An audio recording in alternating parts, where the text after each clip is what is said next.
قدرت سے کامیابی حاصل کرنا. یہ دو راستے ہمیشہ سے چلے آ رہے ہیں اور یہ قیامت تک چلتے رہیں گے. یہ کائنات ساری کی ساری بنی ہے، اللہ نے بنائی ہے. کتنی شکلیں ہیں، سب بنی ہوئی ہیں، اور انہیں بنایا ہے شکلوں سے پاک رب نے. وہ جو کر رہا ہے وہ اپنی قدرت سے کر رہا ہے. اسے نہ کسی شکل کی ضرورت ہے، نہ کسی سبب کی ضرورت ہے. سبب سے جو ہوتا دکھلائی دے رہا وہ بھی قدرت سے ہی ہو رہا وہ بھی قدرت سے ہی. لیکن جو اس راستے پر محنت کرے گا، یعنی اس کائنات سے فائدہ اٹھانے کی محنت کرے گا، تو یہ آدمی موت پر ناکام ہو جائے گا. کیونکہ آخرت میں جو کچھ ملے گا، جو کچھ بنے گا وہ قدرت سے بنے گا. اور وہاں آخرت میں قدرت اس کے ساتھ ہوئے گی جو دنیا میں قدرت کو ساتھ لے لے. انبیاء علیہ الصلوۃ والسلام اس محنت کے لیے بھیجے جاتے تھے. انبیاء علیہ الصلوۃ والسلام بھیجے جب جاتے تھے جب سب کے ذہن اور سب کے یقین یہ بن جاتے تھے، جس دائرے میں بھیجا جاتا تھا نبی کو، کہ کامیاب ہونا ہے تو اس کائنات پر محنت کر کے کامیاب ہو جاؤ. پھر نبی بھیجتے اللہ پاک. نبی کی محنت کیا ہوتی تھی کہ انسانوں کو براہ راست قدرت سے کیسے فائدہ حاصل کیا جاتا ہے وہ دعوت دیتے. اور اس میں کلمہ استعمال ہوتا تھا لا الہ الا اللہ. اس کی دعوت دیتے تھے. سب سے پہلے نفی کرواتے تھے. دیکھو بھائی، تم جہاں سے سمجھ رہے نا، اور تم نے اپنا یقین بنا رکھا کہ یہاں سے کامیابی ملے گی، سب سے پہلے یہی کہو لا الہ. یہاں سے نہیں ہے، انکار کرو سب کا. اب یہاں پھنستا تھا معاملہ. ایک یقین کے خلاف جب دعوت دی جاتی ہے تو پھر وہ اندر ململاٹ مارتا ہے کہ یہ کیا کہہ رہے. کہ نبیوں کی دشمنی اور نبیوں کو پاگل اور نبیوں کو دیوانہ مجنوں کہا جاتا تھا. وہ اس لیے کہا جاتا تھا کہ نبی ان کے یقین کے خلاف دعوت دیتے تھے. ان کا یقین یہ بنا ہوتا تھا چیزوں سے محنت کر کے مال حاصل کرو، مال سے چیزیں حاصل کرو، چیزوں سے زندگی بناؤ، اپنی چیزوں سے کامیاب کرو زندگی کو. نبی آگے یوں کہتے تھے کہ نہیں، محنت کر کے ہدایت کا نور حاصل کرو اور ہدایت کے نور کی روشنی میں عمل کرو اور عمل کے راستے سے کامیاب ہو جاؤ. کیونکہ عمل ایسا نہیں عمل چھوڑ دیتے تھے لوگ. عمل نہیں چھوڑتے تھے. عمل دو طریقے سے ہوتے ہیں. ایک ہوتا ہے ہدایت کے نور کی روشنی میں عمل، ایک ہوتا ہے ظلمت کے اندھیرے میں عمل. وہی عمل منافق جو تھے وہ بھی عمل کرتے تھے. وہ کرتے تھے ظلمت کے اندھیرے میں. نماز پڑھتے تھے، روزہ رکھتے تھے، حج کرتے تھے، زکوٰۃ دیتے تھے. کوئی بھی ظاہری عمل چھوڑتے نہیں تھے. بڑی شاندار ظاہری زندگی ان کی نبی پاک صلی اللہ علیہ وسلم والی تھی. اتنی شاندار زندگی تھی، یعنی ایک ذرے کے برابر بھی فرق نہیں تھا صحابہ کی اور ان کی زندگی میں. ظاہری طور پر اگر فرق ہوتا تو صحابہ پہچان جاتے منافق کون ہے. حضرت عمر فاروق رضی اللہ تعالیٰ عنہ جیسے ملہم، جو اس امت کے ملہم کہلاتے ہیں، ان کو بھی وہ بھی نہیں پہچان پانا. کیا وہ قرآن کی علامت ہے جو آج ہم کہتے ہیں کہ بھائی یہ قرآن کی علامتوں سے پہچانا جائے گا؟ ان کے سامنے نہیں تھی. ہم زیادہ سمجھدار ہو گئے ان سے.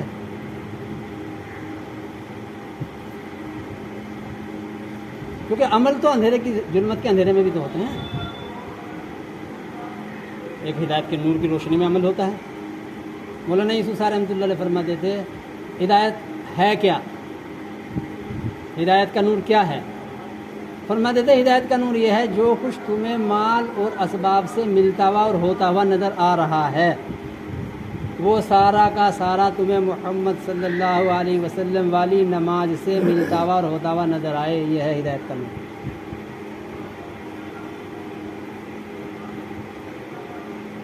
جب ہدایت کا نور اندر آئے گا پھر حضور صلی اللہ علیہ وسلم کے عمل میں ہی کامیابی نظر آئے گی. اور جب ہدایت کا نور نہیں اندر ہوگا تو خدا کی قسم پھر بڑے بڑے دیندار یوں کہیں گے تو خالی نماز سے کیسے ہو جائے گا؟ مولانا یوسف رحمۃ اللہ علیہ فرماتے تھے ارے ظالم، تو بھی اندھا، تیرا دل بھی اندھا، تیری روح بھی کالی، تیری روح بھی اندھی. ارے یہ وہی نماز ہے جس پر سلیمان علیہ السلام کو بادشاہت ملی ہے، وہی تو نماز ہے جس پر محمد صلی اللہ علیہ وسلم کو کامیابی ملی ہے، جس نماز پر آسمانوں سے فرشتے اترتے ہیں، جس نماز پر آسمانوں سے اللہ تعالیٰ کھانے اتارتے ہیں، جس نماز پر اللہ تعالیٰ آسمانوں سے بارشیں برساتے ہیں، وہی نماز ہے۔ لیکن ہدایت کا نور ہم نے حاصل کیا نہیں ہے۔ سب سے پہلی محنت ہدایت حاصل کرنے کی ہے، وہ ہم نے حاصل نہیں کی، اس کی کوئی محنت نہیں کی۔ ہم نے ظاہری نظام، ظاہری عمل کی محنت کی ہے، وہ آگے زندگی میں ہم خوش ہو گئے، داڑھی آ گئی بھائی، ٹوپی آ گئی، کرتا پاجامہ آ گیا، اس کو دیکھ کے اور بنے کیا؟ بنے خدا کی قدرت کے انکاری۔ ایک صاحب ہمارے تھانہ بون کے ہیں، بیچارے بڑے دیندار ہیں، ان کو بڑی قربانی بھی دیتے ہیں، 8-9 بار 4 مہینے لگ چکے ہیں۔ جب ان سے ایمان کی بات ان کے سامنے رکھی گئی تو وہ یوں کہہ رہا ہے کہ کیا خدا کیا تیرے منہ میں حق دے گا؟ نعوذ باللہ، بتلاؤ یہ بنا۔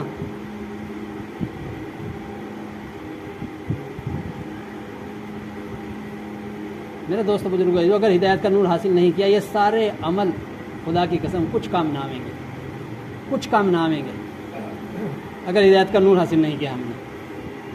ہمارے ذہنوں میں یہ بات نہ بیٹھی کہ اللہ تعالیٰ سب کے بغیر سب کرنے والا ہے اور اس سے کروانے کا راستہ نماز ہے۔ تو یہاں قدرت کو ساتھ لے لو دنیا میں، اور قدرت ساتھ ہوئے گی حکموں کے ساتھ۔ قدرت جو آئے گی ساتھ میں وہ حکموں کے راستے سے آئے گی۔ خدا کی قدرت سے فائدہ اٹھانے کا راستہ وہ حکم ہے، سبب نہیں ہے۔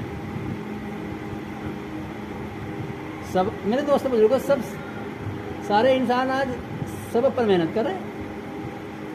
ہم آپ سب مسلمان غیر مسلم سب کا راستہ یہی ہے، کوئی اللہ ماشاء اللہ ہوگا۔ تو پھر وہاں صاحب کہہ رہے تھے کہ ڈاکٹر یوں کہہ رہا ہے یہ دوائی ہے، میں نے محنت کر لی، ٹھیک اللہ ہی کرے گا، اور ہے کون؟ کافر۔ اب مسلمان بھی یوں کہہ رہا، تو فرما نہیں رہے تھے کہ پھر دونوں ایک ہی یقین پر ہیں، ان دونوں کی زبان سے قبر میں نہیں نکلے گا، جیسے اس کی زبان سے نہیں نکلے گا ایسے اس کی زبان سے بھی نہیں نکلے گا، کیونکہ یہ بھی سبب کے یقین پر مرا ہے، یہ بھی سبب کے یقین پر مرا ہے۔ اب سبب کا یقین نکلے کیسے؟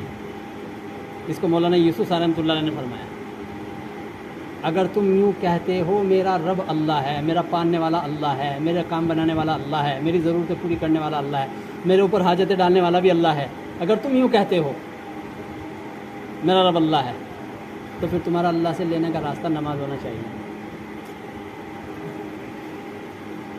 پھر تمہارا اللہ سے لینے کا راستہ نماز ہونا چاہیے۔ پھر آگے فرمایا کہ پہلے چھپ کے اپنے مسئلے حل کر لو، اس میں دوسرے شامل نہیں ہوں گے۔ ترغیب سب کے لیے ہوگی، محنت اپنے لیے ہوگی۔ اس لیے ایک فرمایا دعوت اپنے لیے ہے، دعوت کا سارا کام، دعوت کے سارے عمل وہ اپنی ذات کے لیے ہیں۔ اپنے ایمان میں کمال پیدا کرنا، اپنی نماز میں کمال پیدا کرنا۔ نماز کا کمال کیا ہے؟ 500 کے نوٹ کا کمال کیا ہے؟ 500 کے نوٹ تو بہت سارے چل رہے دنیا میں، ارے چلنے رہے ایسے ہی ہیں بالکل سیم، لیکن کمال کیا ہے 500 کے نوٹ کا؟ کہ 500 کے نوٹ کا کمال یہ ہے جب بازار میں جاوے 500 کا مال مل جاوے، یہ ہے کمال اس کا۔ کوئی اس کو رد نہ کرے، کوئی اس 500 کے نوٹ کو کوئی رد نہ کرے، چاہے تم سبزی والے کی دکان پہ چلے جاؤ، چاہے دودھ والے کی دکان پہ چلے جاؤ، جوتے والے کی دکان پہ چلے جاؤ، کپڑے والے کی دکان پہ چلے جاؤ، کسی کی دکان پہ چلے جاؤ، کہ کوئی 500 کے نوٹ کو رد نہ کرے۔ اس کا کمال ہے یہ کہ اس کا سامان مل گیا۔ نماز کا کمال کیا ہے؟ نماز کا کمال کیا ہے؟ کہ نماز پر جو وعدہ اللہ تعالیٰ نے کیا ہے وہ پورا ہو جائے، یہ ہے نماز کا کمال۔ جیسے 500 کے نوٹ پر جو وعدہ ہے سرکار کا وہ بازار میں پورا ہو گیا، ایسے ہی نماز کا کمال یہ ہے کہ جو نماز پر وعدہ ہے اللہ اور اس کے رسول نے جو وعدے کیے ہیں وہ پورے ہو جائیں۔ اگر وعدے پورے نہیں ہو رہے ہیں، اگر بازار میں 500 کے سامان نہیں دے رہا ہے وہ، تو پھر تو 500 کے نوٹ میں گڑبڑ ہے، نوٹ میں گڑبڑ ہے، وعدے میں گڑبڑ نہیں ہے، نوٹ میں گڑبڑ ہے۔ ایسے اگر نماز پر ہمارے وعدے پورے نہیں ہو رہے ہیں پھر یقین میں گڑبڑ ہے، یقین میں گڑبڑ ہے۔ اسی لیے تمام انبیاء علیہ الصلوۃ والسلام آ کے اپنی اپنی قوموں میں سب سے پہلے اس بات کی محنت کرتے تھے کہ اسلام میں داخل ہونے والے کے اندر سے ہر سبب کا، ہر شکل کا یقین نکل جائے، آگے عمل دیتے ہی نہیں تھے، کوئی عمل دیتے ہی نہیں تھے کہ یہ نکلے پہلے 13 سال کاہے پر محنت ہوئی صحابہ نے 13 سال ایمان سیکھا، کیا کیا سیکھا انہوں نے؟ اسلام میں داخل ہونے کے بعد کوئی ثابت تو کرو کسی بت کی طرف گیا ہو کوئی صحابی؟ بت تو پہلے دن چھوڑ کے آتے تھے، پھر 13 سال کیا کر رہے؟ اللہ کے نبی صلی اللہ علیہ وسلم کیا محنت کرا رہے کہ جن جن شکلوں کا اور جن جن سببوں کا یقین اندر بیٹھا ہوا ہے وہ سارا رخصت ہو جائے، وہ صرف لا الہ الا اللہ کہہ دینے سے تھوڑی ہو جائے گا۔ ہاں اگر دل سے سچا مان کے اس کلمے کو گواہی دے دی ہے تو بھی اسلام میں داخل ہو گیا۔ لیکن ان کا یہ جو جتنے بت اندر بیٹھے ہوئے ہیں، مولانا یوسف رحمۃ اللہ علیہ فرماتے تھے ہر شکل سے امید وہ بت ہے جو امیدیں لگی ہوئی نا ہماری شکلوں سے، اسی کا تو نام بت ہے۔ کہاں کہاں سے ہم نے اپنی امیدیں لگا رکھی ہیں، امیدیں بس ساری امیدیں اور سارے یقین وہ اللہ کی ذات پر جمع ہو جائیں۔ اس کے لیے مولانا یوسف رحمۃ اللہ علیہ فرماتے تھے اس کے لیے نماز ہے، یقینوں کو بدلنے کے لیے نماز ہے۔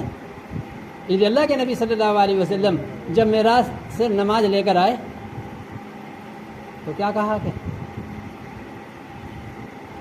یہ کہا 5 وقت کی نماز فرض ہے اور اب اسے تمہیں پڑھنی ہے نہ، یوں کہا اللہ کے خزانوں سے لینے کا براہ راست راستہ اللہ نے دے دیا، یہ کہا۔ اور صحابہ بھی، ہم کہتے بھی ہیں صحابہ بھی خوش ہو گئے، جھوم گئے کہ اب تو اللہ کے خزانوں سے لینے کا راستہ مل گیا۔ 4.5 سال اس کے بعد بھی لگ گئے، لیکن ہمارے ساتھ اتنا نہیں ہوگا، اللہ کی قسم نہیں ہوگا، کیونکہ وہ تو نمونہ بنانا تھا صحابہ کو، نمونہ بنانا تھا۔ جب روڈ بنتا ہے نا، روڈ بنتا ہے تو جب شروعات ہوتی ہے روڈ بننے کی محنت جب ہوتی ہے، کتنا کچڑ ہوتا ہے وہاں، اسے صاف کرنا، یہ صاف کرنا، پھر اس میں پتھر دابنا، مٹی رکھنا، پتھر دابنا، پھر اوپر سے کیا نام لکھ رہے ہیں اس پر تارکول لگانا، پرس کرنا، پھر اس پر رولر چلانا، وہ سب ہو چکا۔ اب تو جھاڑ جھنگاڑ سے آ گئے ہیں، کیونکہ راستے پر چلنے والے نہیں رہے تو جھاڑ جھنگاڑ آ گئے، تو اب تو صرف وہ جھاڑ جھنگاڑ سے صاف کرنے ہیں، بس راستہ کلیئر ہے، پھر منزل پہ پہنچ جائیں گے، راستہ کلیئر ہے۔ میرے دوستو بزرگ عزیزو، جو بندہ یہ طے کر لے کہ مجھے اپنے رب سے اپنا تعلق جوڑنا ہے، یہ اللہ کے نبی صلی اللہ علیہ وسلم نے ارشاد فرمایا، جس کا مفہوم ہے کہ جو بندہ اپنا اور اپنے رب کا معاملہ صحیح کر لے، سب سے معاملہ صحیح کرا دے گا۔ سب سے پہلے اپنا رب کا تو معاملہ صحیح کر لے کہ میرے رب کے ساتھ کیا معاملہ ہونا چاہیے۔ آج میرے دوست بزرگ یہ سبب کے یقین نے اللہ سے گمان خراب کیا ہوا ہے، کریں گے تو اللہ ہی، کریں گے تو اللہ ہی، لیکن مگر چونکہ چنانچہ یہ جو بیچ میں ہیں بس یہی آڑ ہیں رب تک پہنچنے کے لیے، کریں گے تو اللہ ہی کر رہے ہیں، اللہ ہی کر رہے ہیں بس، اور اس کو کرنے کے لیے چنانچہ اگر مگر کچھ نہیں، وہ کرتا ہے اپنی قدرت سے کرتا ہے، وہ سبب کا پابند نہیں ہے، سبب سے تو اس لیے دکھا رہا ہے بس یہی امتحان ہے۔ تو اور ہے کیا امتحان؟ اگر کوئی کہے کہ خدا کے یہ ظاہری حکم پورے کرنا امتحان ہے تو یہ تو منافق بھی کرتے تھے۔ امتحان یہ ہے دکھلا رہے سبب سے، کر رہے قدرت سے، دیکھنا چاہتے ہیں ہمارے زبانوں کے بول اور دل کا یقین اور بدن کی حرکت۔ اور دیکھو کامیابی کے جو ذرائع ہیں نا، اللہ تعالیٰ نے تمام انسانوں کو برابر دیے ہیں، جو کامیابی کے ذرائع ہیں، جو ہم کامیابی کے ذرائع سمجھتے ہیں مال، چیز، اسباب، حکومت، ہتھیار، فوج، نہیں، یہ نہیں، یہ تو کسی کو کم دیے کسی کو زیادہ دیے، کیوں کہ اس سے کامیابی کا کوئی تعلق نہیں ہے۔ کامیابی کے ذرائع یہ جسم کے اعضاء ہیں، یہ سب کو برابر دیے اللہ پاک نے، 2 کان، 2 آنکھ، 1 زبان، دماغ، ہاتھ، پیر، بس ان کے عمل ٹھیک ہو جائیں۔ کیا عمل ٹھیک ہو جاوے؟ آنکھ کا کیا عمل ٹھیک ہو جاوے کہ آنکھ جب سبب سے ہونا دکھلاوے، دل اس کا انکار کر دے کہ نہیں یہاں سے تھوڑی ہو رہا، اللہ کر رہے اپنی قدرت سے، یہ ہے سب سے پہلا عمل ہے آنکھ کا۔ نہیں تو میرے دوست بزرگ عزیزو، اگر یہ نہیں تو پھر بازار میں آنکھ پتہ نہیں کس کے ڈر سے جھکاوے گا، رب کی یاد سے نہیں جھکاوے گا۔ کان کا عمل ٹھیک ہو جائے، کیا پہلا کان کا عمل کیا ہے کہ کان کا سب سے پہلا عمل یہ ہے کہ اللہ کے غیر سے ہونا نہیں سنیں گے۔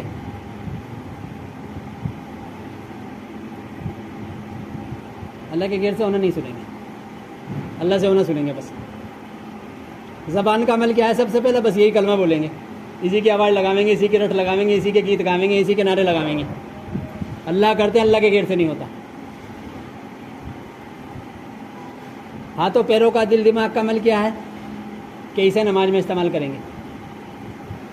جب کوئی حاجت آوے گی اپنے رب سے نماز